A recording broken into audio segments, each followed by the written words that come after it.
Hi friends, అదేంటో తెలీదు మన ఇంటికి వెళ్తే అదే హోమ్ టౌన్ కి పొద్దున్నే లగాలనిపిస్తది ఏం పని లేకపోయినా. ఇంకా వెంటనే మా ఫ్రెండ్ కి ఫోన్ చేశా. బైక్ వేసుకుని ఇంటి దగ్గరికి ప్రత్యక్షం అయిపోయాడు. ఇద్దరం కలిపి మా మార్నింగ్ గెట్ టుగెదర్ స్పాట్ కి వెళ్ళిపోయాము. ఎందుకో మీరే చూసేయండి. ఇక్కడ బైక్ పార్క్ చేసుకుని మేమైతే ఇప్పుడు ఇక్కడ వాకింగ్ వచ్చాము. నా వాకింగ్ స్పాట్ చూపిద్దామని. ఎప్పుడు నేను ఇక్కడే చేస్తుంటాను. ఇదిగోండి ఈ రోడ్ లో ఉంది కదా, కొంచెం ముందుకెళ్ళి ఇక్కడ 2 రౌండ్స్ అయితే వేస్తాము, 2 laps. తర్వాత మళ్ళీ లోపలికి వెళ్ళిన తర్వాత మళ్ళీ మీకు చూపిస్తాను. అది ఒక పెద్ద పార్క్ లాగా ఉంటది, మొత్తం సర్కిల్. ఇక్కడ లోపల చూపిస్తాను మీకు గ్రౌండ్ ఎలా ఉంది అనేది. సో ఇదే అనమాట మా వాకింగ్ గ్రౌండ్. నేను ఎప్పుడు వైజాగ్ లో ఉన్నా ఇక్కడికి వచ్చి ఇంకా చేస్తూ ఉంటాను. లోపలంతా చాలా పెద్దగా ఉంటది ఇదంతా.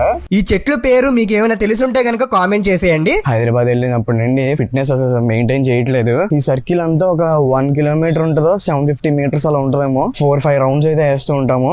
కొన్ని ఎక్సర్సైజ్ చేయడానికి కూడా పెట్టారనమాట. ఇదిగోండి 6:30కి వచ్చాము, ఇప్పుడు 7:30 అయిపోయింది. ఇంకా రిటర్న్ అయిపోతున్నాం మళ్ళీ ఇంటికి. అయితే ఇప్పటికైతే ఇంతే. నెక్స్ట్ షార్ట్ వీడియోలో కలుద్దాం. Bye bye.